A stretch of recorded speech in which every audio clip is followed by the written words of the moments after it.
দুটি প্রশ্ন এখান থেকে উত্তর সহকারে পড়ে নাও, 100% কমন পরীক্ষা আসবে। চলো আলোচনা শুরু করি।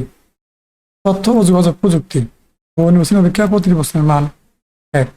দেখো 1 নম্বর প্রশ্নে বলছে কি, প্রোগ্রামে কি অর্থে ইফ স্টেটমেন্টের ব্যবহার তুলনা করা হয়। ইফ মানে যদি, আমরা বলি না ইংলিশে গ্রামারও বলি তো, ইফ অর্থ যদি। এখানে এই যে 1-এর খ নাম্বারটা সঠিক।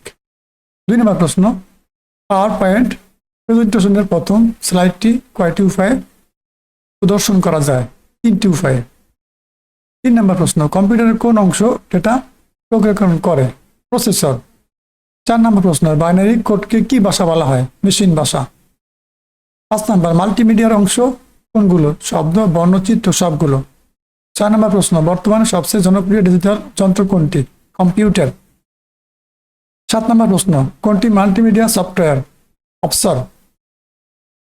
এই যে নিচে অংশটি পড়ো। 8 এবং 9 নম্বর প্রশ্ন উত্তর দাও। আমি একটা অফিসটা পড়বো না, তোমরা দেখে নিবা। 8, উদ্দীপকে উল্লিখিত সফটওয়্যারকে কি ধরনের সফটওয়্যার বলা হয়? Office software. 9 নম্বর, সফটওয়্যারগুলোর সাহায্যে কি কি করা যায়? এবং সংখ্যা 1, 2, 3 সঠিক এখানে। 10, ই বুক ব্যবহারের সুবিধা হলো কি? সহজে স্থানান্তরযোগ্য, তথ্য অনুসন্ধান সহজতর, সহজে বিতরণ ও বিক্রয়যোগ্য। নিচে কোন সঠিক? এবং সংখ্যা 1, 2, 3 সঠিক। 11, কোনটিকে তথ্যের মহাসমুদ্র বলা হয়? ইন্টারনেট। 12, ইন্টারনেট ব্রাউজারে ব্যবহারের উপযুক্ত কোনটি? ওয়েব পেজ বা ওয়েব পেজ। ডিলিট অর্থ কি? ডিলিট অর্থ মুছে ফেলা। চমৎকার প্রশ্ন, প্রিয় শিক্ষার্থীরা ভালো করে পড়ো। 14, সরকারি কিংবা বেসরকারি পর্যায়ে সেবা প্রদানে আধুনিক রূপ কোনটি? Electronic service. 15, 21 শতকে ব্যবসার স্বরূপ কি? E commerce. 16, ই সেবার প্রদান বৈশিষ্ট্য কোনটি? স্বল্প খরচ এবং স্বল্প সময় সেবা প্রদান। 17, এমটিএস পদ্ধতির মাধ্যমে কোন কাজটি করা হয়? মানি ট্রান্সফারিং। ব্যাংকের এক ব্যাংক থেকে অন্য ব্যাংকে দূর কোনো কোথাও মানি ট্রান্সফার করতে গেলে এটা এমটিএস একটা পদ্ধতি আছে, এই নিয়মটা। 18, একজন দক্ষ কর্মী হতে হলে প্রয়োজন কি?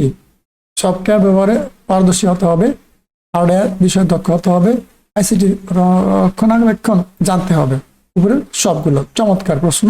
19, বিনোদনের জগতে নতুন দিক কয়ভাবে উন্মোচিত হয়েছে? 2 ভাবে। 20 নম্বর প্রশ্ন, আইসিটি ডেভেলপমেন্ট ইন্ডেক্সে বাংলাদেশের পরে কোন দেশের অবস্থান? পাকিস্তান। 21, কুকিজ থাকে ব্রাউজারে। প্রশ্ন আসবে, কুকিজ থাকে কোথায়? ব্রাউজারে। 22, স্মার্টফোন থেকে সফটওয়্যার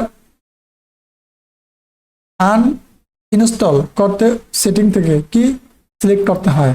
অ্যাপ্লিকেশন। 23 নম্বর প্রশ্ন, সিস্টেম চেককারী বৈধ হ্যাকারদের বলা হয় কি? White hat hacker.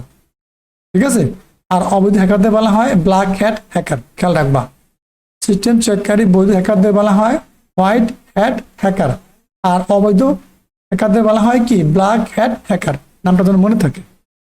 24 এবং 25 নম্বর প্রশ্ন দেখো কি বলছে, 24টা পরে নিবা। 24,